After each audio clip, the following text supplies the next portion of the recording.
Before the miracles, there was the call.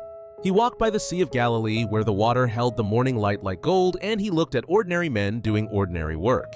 They were fishermen with rough hands, tired backs, and nets heavy with the smell of the sea. He did not ask for greatness before he chose them. He simply called, and in that moment, everything changed. He took the ordinary and made it extraordinary. He called them one by one, not because they were the strongest or the richest or the most likely to change the world, but because heaven sees what earth often overlooks. These were men with questions, men with flaws, men who still had much to learn, and yet when he said, "Follow me," something inside them moved deeper than fear. Nets were left behind, boats were left behind, old lives were left behind. The call of God has always carried that kind of power. It reaches into simple places and pulls people into holy purpose. That is how the story begins, and that is why every miracle matters. God does not wait for perfect people before he shows his power. He starts with willing hearts. He starts with those who will listen. He starts with those who are ready to leave the shore and step into something bigger than themselves. The voice that called the 12 still calls today, and the same God who filled their journey with wonder still moves in places that look small, broken, forgotten, or impossible. Then the story turns to a valley where fear had a name. Goliath of Gath stood like a living wall before the armies of Israel. He was a mountain of a man, an anomaly of nature, marked even in his body by strange excess, with 6 fingers on each hand and 6 toes on each foot, 24 digits of pure terror. His size was real, his voice was real, and the fear he spread was real. Day after day he mocked, threatened, and defied the people of God. Armor could not calm them. Training could not strengthen them. No one stepped forward because fear had already won the battle in their minds.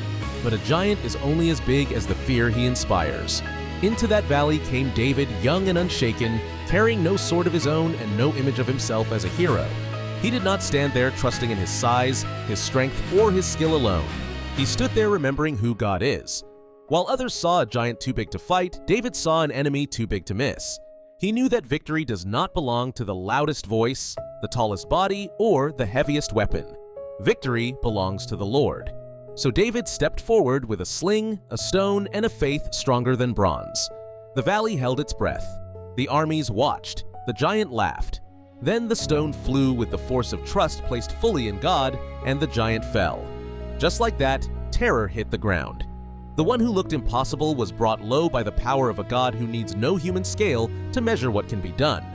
God has always loved to answer fear with faith, and he still brings down the giants that seem too large to move.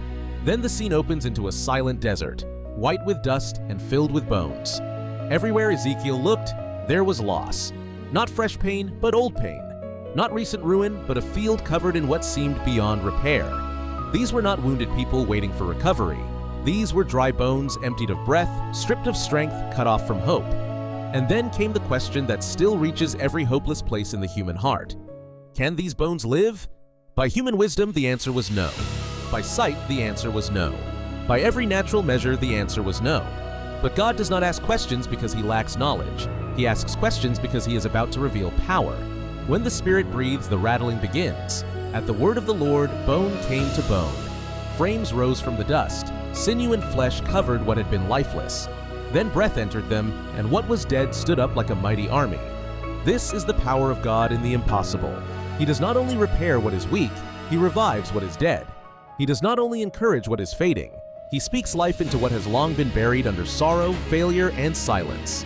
There are seasons when people feel like that valley, dry in spirit, scattered in hope, and too far gone to be restored. But the God of Ezekiel still knows how to speak into empty places.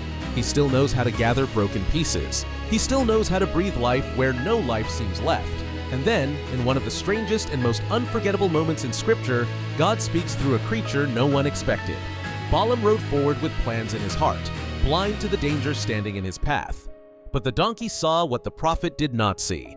The angel of the Lord stood there with a drawn sword, and the animal turned aside again and again to save the man on its back. Balaam grew angry because he could not understand mercy when it interrupted his plans. Then God opened the mouth of the donkey, and the beast spoke with the voice of reason. In that moment, the story becomes almost startling in its simplicity. If God chooses, even a donkey can become a messenger. Even the lowly can carry truth. Even what seems foolish can expose the blindness of human pride. God is not limited by what people expect him to use. He can send warning through strange means, mercy through unwanted delays, and truth through voices the world would normally ignore. From there, the fire rises higher. Samson stands blind and weary between the pillars of a pagan temple. Once he was known for his strength, but now he seems spent, humbled, and broken by loss. Yet even here, at the end of himself, he turns back to God. He asks for strength one more time, not for his own glory, but so that God's purpose may stand. He places his hands against the pillars, and when he pushes, the temple cracks, shakes, and falls.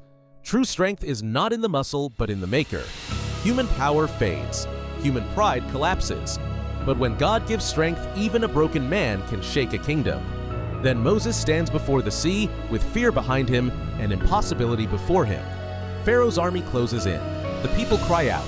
There is no bridge, no boat, no escape route visible to the eye. But the God who made the waters does not fear the waters. Moses stretches out his hand at the command of the Lord, and the sea opens.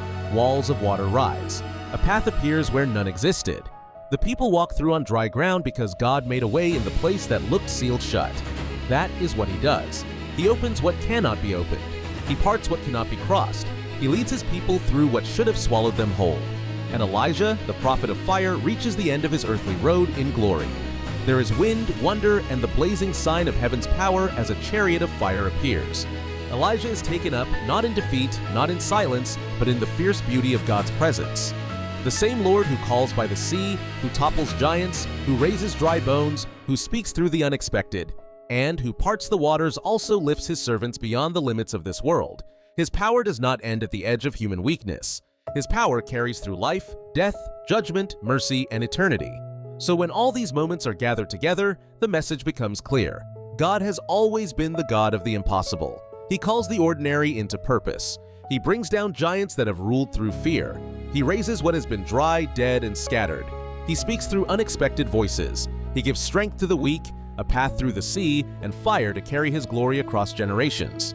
And at the center of it all stands Jesus, with the disciples beside him, looking out over a world still full of storms, still full of giants, still full of valleys of bones, and still full of people who wonder whether hope can live again. His answer is the same answer written through every mighty act of God. With God, nothing shall be impossible. Your dry bones can live again. Your giants will fall. Hold on to that and walk forward in faith.